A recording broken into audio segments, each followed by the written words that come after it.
Bismillahirrahmanirrahim. Assalamualaikum warahmatullahi wabarakatuh. Alhamdulillahilladzi arsala rasulahu bil huda wa dinil haqq liyudhhirahu 'alad dini kullih walau karihal musyrikun.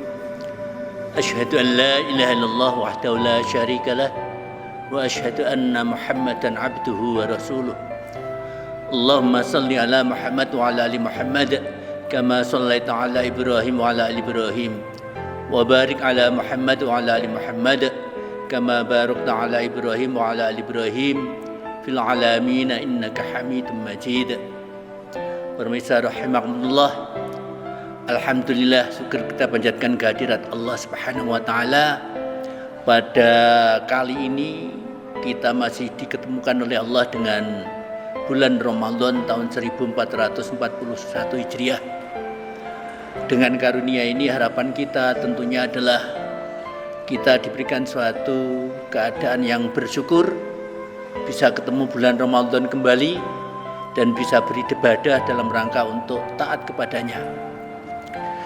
Pemirsa rahimakumullah, fa insyaallah Allah sudah menetapkan bahwa ditetapkannya bulan Ramadan untuk berpuasa, sekaligus harapannya adalah la'allakum tattaqun, kalian untuk bertakwa. Ketakwaan ini adalah tampak sekali kalau kita di bulan Ramadan, dan ketaatan-ketaatan di bulan Ramadan itulah yang sebenarnya hendaknya kita tindak lanjuti nantinya pada saat berakhir bulan Ramadan. Taat, kalau sering dikatakan bahwa kita itu adalah mengikuti apa yang diperintahkan oleh Allah dan menjalani apa larangannya. Yang bahasa lain, mengikuti hukum-hukum Allah. Mengikuti hukum-hukum Allah. Memang ada persoalan kadang-kadang apa yang ditetapkan oleh Allah, apa yang indah, apa yang benar yang telah diberikan oleh Allah. Hukum-hukum itu kadang-kadang dalam pandangan manusia itu adalah tidak indah, atau dalam pandangan manusia kadang-kadang tidak adil, padahal itu adalah sudah yang ditetapkan oleh Allah. Pastilah itu adalah yang paling adil. Oleh karena itu Allah memerintahkan kepada kita di dalam Al-Quran surah An-Nisa, surah Al-Maidah, surah Al-Maidah ayat 58. A'udzu billahi minasyaitonir rajim. Innallaha ya'murukum an tu'addul amanati ila ahliha wa idza hakamtum bainan nasi an tahkumu bil 'adl. Innallaha ni'amma ya'idzukum bih. Innallaha kana sami'an basira. Sesungguhnya Allah menyuruh kepada kalian untuk menyampaikan amanat kepada yang berhak menerimanya, dan menyuruh kalian apabila menetapkan hukum di antara manusia supaya kalian menetapkan dengan adil. Harapan Allah bahwa Allah itu menetapkan kita itu kalau berhukum dengan adil.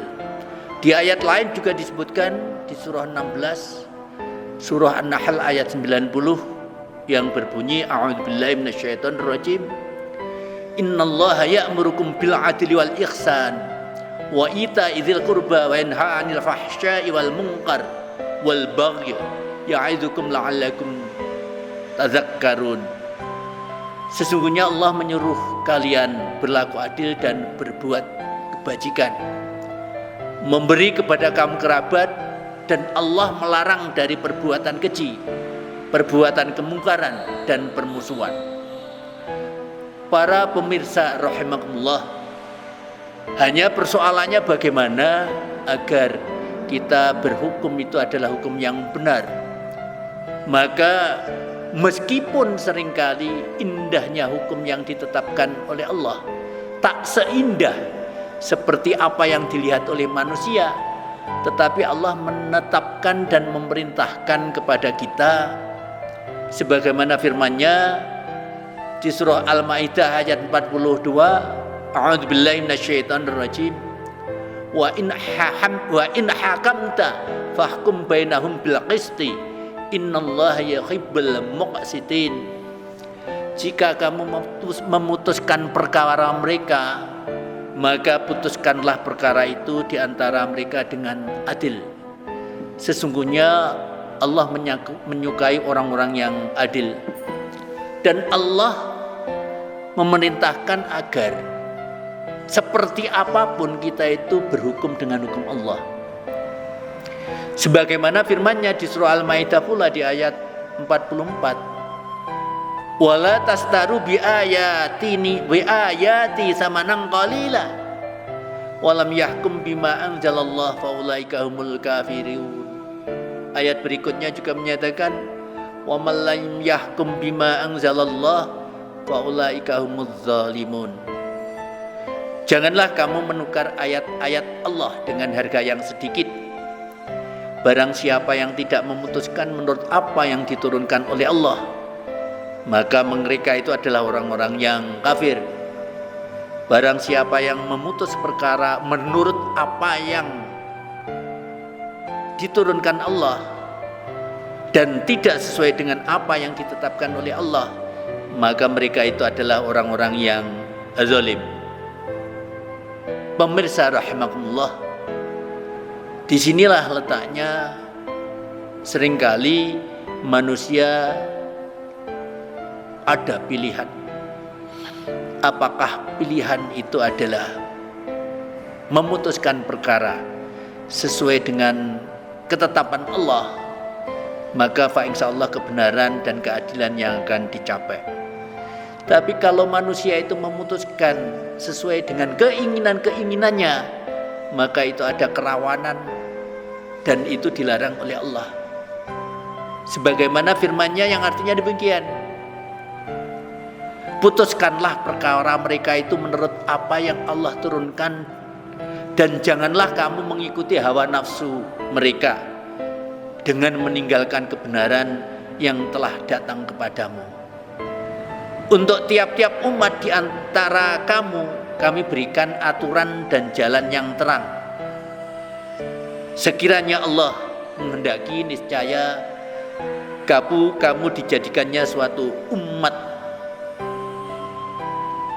satu umat. Tetapi Allah hendak menguji kamu terhadap pemberiannya kepada kalian.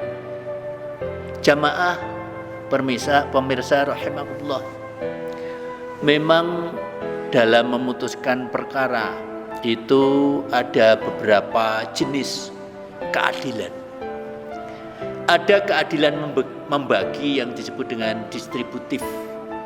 Contohnya membagi harta, membagi jabatan, itu adalah keadilan membagi. Dan itu ada dua jenis, yakni adil secara equal dan adil secara proporsional. Adil itu bermakna sama dalam hal membagi, tetapi juga adil itu bisa dilakukan dengan secara proporsional. Yang kedua, keadilan dalam bidang transaksi, aritmatik atau kesepakatan. Dalam hal transaksi, jual beli dan lain sebagainya dinyatakan adil kalau itu sudah ada kesepakatan, tidak ada paksaan, tidak ada kekhilafan, tidak ada kekeliruan, sehingga semuanya didasari. Itu dalam hal bidang transaksi. Tapi keadilan di bidang jinayat, di bidang pidana, itu adilnya geometri. Geometri itu melihat kedudukan seseorang. Mencuri sesuatu yang nilainya sama tidak harus dihukum sama. Orang yang mencuri karena memang perbuatan hobinya mencuri, tidak boleh dihukum yang sama mencuri karena keadaan terpaksa. Nah, itulah makanya dilihat dari kedudukan seseorang dalam hal hukum pidana itu. Kemudian keadilan dalam landasan penafsiran hukum itu tidak menggunakan ukuran hitung-hitungan aritmatik maupun geometrik, tetapi itu adalah epikia, yaitu rasa yang pantas sesuai dengan kepantasan, sesuai hal yang wajar. Itulah, maka oleh karena itu memang untuk memutuskan yang adil itu tidak mudah. Oleh karena itulah Allah memerintahkan agar dalam memutuskan itu adalah berdasarkan hukum yang diturunkan oleh Allah, yang kadang-kadang menurut manusia itu berbeda. Satu contoh keadilan yang telah ditetapkan oleh Allah di surah Al-Maidah ayat 45 itu yang isinya begini, bahwa untuk mengadili seseorang maka jiwa dibalas jiwa. Artinya kalau membunuh ya dibunuh, mata dengan mata, hidung dengan hidung, telinga dengan telinga, gigi dengan gigi, dan luka-luka pun ada kisosnya. Itulah yang di dalam jinayat ada hukum kisos. Orang membunuh dibalas membunuh, orang melukai dibalas melukai. Sepertinya hukuman mati ini mungkin kalau menurut umum itu adalah kejam. Tetapi yang harus kita sadari bahwa hukum Allah itu adalah dalam rangka preventif, agar orang tidak berbuat jahat. Lah, oleh karena itulah juga Allah sudah menetapkan wasariqu wasariqatu fa'aqta'u aydiyahuma jazaa'u bima kasaba nakalam minallah wallahu azizun hakim. Laki-laki yang mencuri dan perempuan yang mencuri, maka hukumannya potonglah tangan keduanya sebagai pembalasan bagi apa yang mereka kerjakan, sebagai siksaan dari Allah.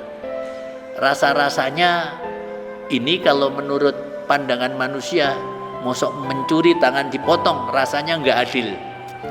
Tetapi justru itu indah sekali dalam pandangan Allah, dan Allah Maha Perkasa lagi Maha Bijaksana. Itu di surah Al-Maidah juga di ayat 38. Sehingga tampaknya kadang-kadang hukum Allah dengan apa yang dalam pandangan manusia kadang-kadang berbeda.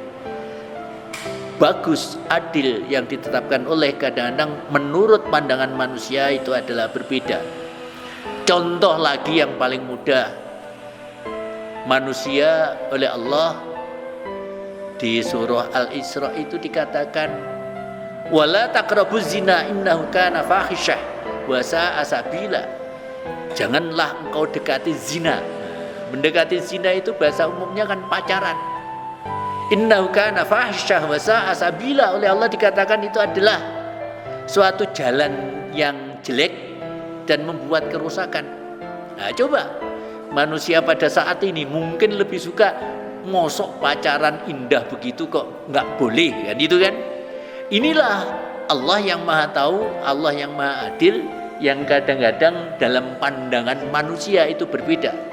Tetapi kalau kita sebagai orang beriman, apalagi berupaya untuk menjalankan ketaatan pada Allah, maka hendaklah kita mengikuti apa yang dianjurkan oleh Allah, apa yang diperintahkan oleh Allah, apa hukum yang telah ditetapkan oleh Allah itu kita ikuti.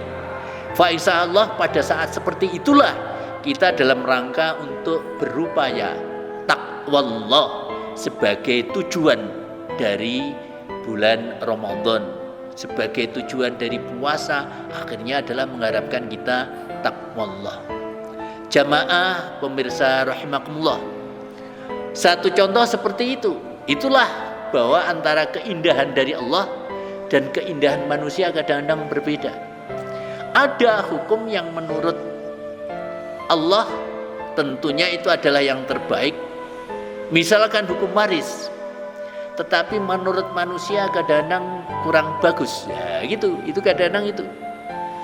Di surah An-Nisa ayat 12 itu saya ambil terjemahannya bahwa pembagian waris dan bagimu suami-suami 1/2 dari harta yang ditinggalkan oleh istri-istrimu.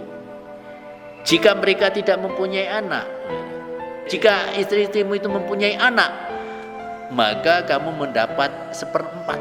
Satu contoh seperti itu. Padahal kalau untuk wanita itu hanya memperoleh 1/6. Begitu pula untuk anak-anak. Allah mensyariatkan bagimu tentang pembagian pusaka. Nah, artinya untuk pembagian harta warisan bagi anak-anakmu. Ini satu contoh. Bisa jadi menurut manusia ini tidak adil. Tetapi kalau benar-benar kita lihat, kita sikapi, ternyata sebenarnya adalah adil. Oleh karena itu kita harus hati-hati dan kita cermati betul. Kalau kita satu saat melihat bahwa dalam pandangan kita sebagai manusia melihat hukum Allah itu adalah tidak adil. Yaitu satu contoh ini. Seorang anak laki-laki sama dengan bagian 2 orang anak perempuan. Jika anak itu semuanya perempuan lebih dari 2, maka bagi mereka 2/3 dari harta yang ditinggalkan. Nah itu. Ini kan pembagian kira-kira kalau menurut manusia kadang-kadang dirasa nggak adil. Bagian anak laki-laki 2 bagian daripada anak perempuan. Kalau misalkan anak laki-laki itu mendapatkan 2 juta, anak perempuan hanya 1 juta. Nah, ini kan rasa-rasanya nggak adil. Bahkan di dalam Al-Quran itu disebutkan, ini di surah An-Nisa ayat 11. Kalau anak itu seseorang itu hanya mempunyai anak perempuan, anaknya lebih dari 2, maka pembagiannya zawil furud namanya. Dia memperoleh pembagian pasti itu adalah 2/3. Nggak bisa semuanya itu habis dibagi untuk anak-anak perempuan. Apalagi kalau anak perempuannya hanya 1, dia hanya memperoleh separuh dari harta warisan itu. Nah, ketentuan-ketentuan semacam ini seringkali menurut pandangan manusia itu tidak indah, itu tidak adil. Kenapa? Nanti ada asobah, bagiannya kepada saudaranya, bagaimana bagiannya kepada pamannya dan lain sebagainya. Orang kadang-kadang berpikir, lo nggak ikut sulit kok tahu-tahu dapat, kadang-kadang gitu. Nah inilah, oleh karena itulah kadang-kadang karena pembagian warisan ini seringkali manusia, kalau dasarnya ilmu faraid, ilmu yang ditetapkan oleh Allah itu tidak adil, sehingga biasanya membuat cara pembagian tersendiri. Bahkan seringkali ini hukum faraid ini sering dilalaikan, sering dilupakan. Oleh karena itulah juga di dalam sebuah hadis dinyatakan, pada saat akhir zaman atau mendekati kiamat, maka ilmu Allah yang hilang duluan itu adalah al-faraid, ilmu cara membagi warisan menurut ketetapan Allah. Lah untungnya di Indonesia itu justru berbeda. Alhamdulillah kita bersyukur bahwa bagi orang yang beragama Islam yang ada sengketa waris, maka diwajibkan cara penyelesaiannya adalah di pengadilan agama, bukan di pengadilan negeri lagi. Jadi kalau ada sengketa waris bagi orang yang beragama Islam, itu cara penyelesaiannya adalah menurut atau berada pada kewenangannya di pengadilan agama. Maka pada posisi yang demikian, fa insyaallah yang akan digunakan adalah hukum faraid atau hukum yang telah ditetapkan oleh Allah.